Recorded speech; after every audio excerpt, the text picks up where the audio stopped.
देखिए इस क्वेश्चन में कह रहा है कि बीम ऑफ लाइट है और 3 वेवलेंथ उसके अंदर है। ओके, टोटल इंटेंसिटी मिलाकर इतनी है जो कि बराबर अमाउंट में डिस्ट्रीब्यूटेड है अमॉन्ग द 3 वेवलेंथ। मतलब हर वेवलेंथ को जो है इसका 1/3 पार्ट मिला होगा इंटेंसिटी का। The beam fall normally on the area 1 centimetre square of clean metallic surface of work function दिया हुआ है आपको।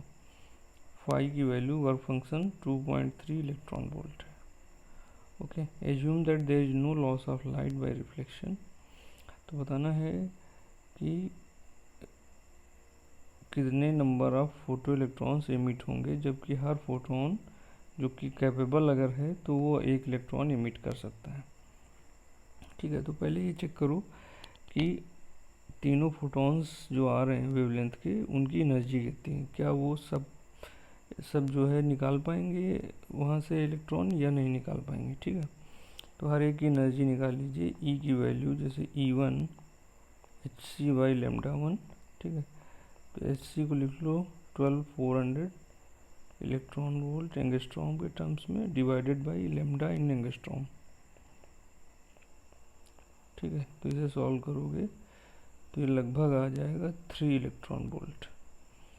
इसी तरह से E2 निकालोगे hc बाई लेमडा 2 करके, तो 12400 डिवाइडेड बाई 4972। ठीक है, तो ये आ जाएगा अप्रॉक्सीमेटली 2.5 इलेक्ट्रॉन वोल्ट। और E3 निकालोगे तो hc बाई लेमडा 3, तो ये 12400 डिवाइडेड बाई 6216।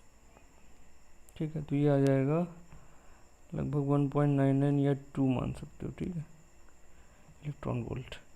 तो अब देखो इसमें से जो लेमडा 1 और लेमडा 2 है, उनकी जो एनर्जीज हैं फोटॉन्स की, वो तो आप देख सकते हो वर्क फंक्शन से ज़्यादा है, इसलिए ये इमिट कर पाएंगे।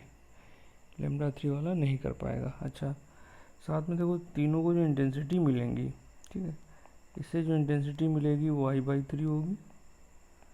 मतलब 1.2 10⁻³ वाट पर मीटर स्क्वायर। I2 भी I/3 होगा 1.2 10⁻³ और I3 भी उतना ही होगा। ठीक है, लाइक दिस। अच्छा, अब देखो इन दोनों से ही निकल रहे हैं, वो नीचे वाले थर्ड से तो निकल नहीं रहा इलेक्ट्रॉन। ओके, अब हमें बताना है कि कितने इलेक्ट्रॉन्स निकल रहे हैं। तो देखो जो पहले वाली इंटेंसिटी है, इंटेंसिटी का मतलब है जो है वाट पर मीटर स्क्वायर। मतलब इतने वाट का मतलब होता है जूल पर सेकेंड। ठीक है, तो जूल पर सेकेंड पर मीटर स्क्वायर, तो इतने जूल एनर्जी पर सेकेंड 1 मीटर स्क्वायर एरिया में इंसिडेंट हो रही होगी। ठीक है, तो अब ये निकाल सकते हो कि E1 जो है, मतलब जो लेमडा 1 के करस्पॉन्डिंग इलेक्ट्रॉन्स इमिट होंगे, ठीक है, तो वो जितने फोटॉन्स आएंगे उतने इलेक्ट्रॉन इमिट होने हैं। तो देखो इंटेंसिटी जो दे रखी है 1.2 10⁻⁻3। ठीक है, अब देखो ये वाट पर मीटर स्क्वायर में थी ना, तो इसको 1.2 10⁻³ वाट पर सेंटीमीटर में करोगे तो ये हो जाएगा 10⁻² का स्क्वायर इंटू सेंटीमीटर स्क्वायर। इसलिए जब इसमें ऊपर जाएगा तो 10⁻⁻4 और आ जाएगा। ठीक है, डिवाइडेड बाई ये तो इंटेंसिटी हुई, तो हर फोटोन की एनर्जी कितनी है लेमडा 1 के करस्पॉन्डिंग, तो वो 3 इलेक्ट्रॉन वोल्ट।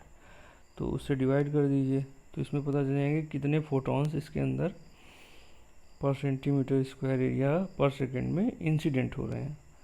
ठीक है, तो 3 इलेक्ट्रॉन वोल्ट का मतलब 1.6 10⁻⁹। तो ये जब सॉल्व करोगे तो ये वैल्यू आ जाएगी 2.5 इंटू 10⁻11। इसी तरह से लेमडा 2 के करस्पॉन्डिंग जो photons, number of photons incident हो रहे हैं, तो वो कितने होंगे। तो देखो उसकी इंटेंसिटी 1.2 10⁻³ वाट पर मीटर स्क्वायर को वाट पर सेंटीमीटर स्क्वायर में बदलेंगे। ठीक है। और उसके करस्पॉन्डिंग जो हर फोटोन की एनर्जी है वो 2.5 है। तो 2.5 इंटू साथ में कर दीजिए इलेक्ट्रॉन वोल्ट को बदल दीजिए जूल में, तो 1.6 इंटू 10⁻⁻19। इसको सॉल्व करेंगे, ठीक है, तो ये वैल्यू आ जाएगी लगभग 3 इंटू 10⁻11। ठीक है। तो दोनों से पर सेकेंड जो फोटॉन्स इंसिडेंट हो रहे हैं उतने मतलब इतने इलेक्ट्रॉन्स इमिट होंगे, तो n1 प्लस n2 कर लीजिए, तो ये हो जाएगा 5.5 इंटू 10⁻11 इलेक्ट्रॉन्स पर सेकेंड, ठीक है, पर सेंटीमीटर स्क्वायर एरिया में। तो अब देखो 2 सेकेंड में कितने होंगे, इन 2 सेकेंड्स, तो जो है इसको डबल कर देंगे, ठीक है। ओके, यही आपका आंसर हो जाएगा।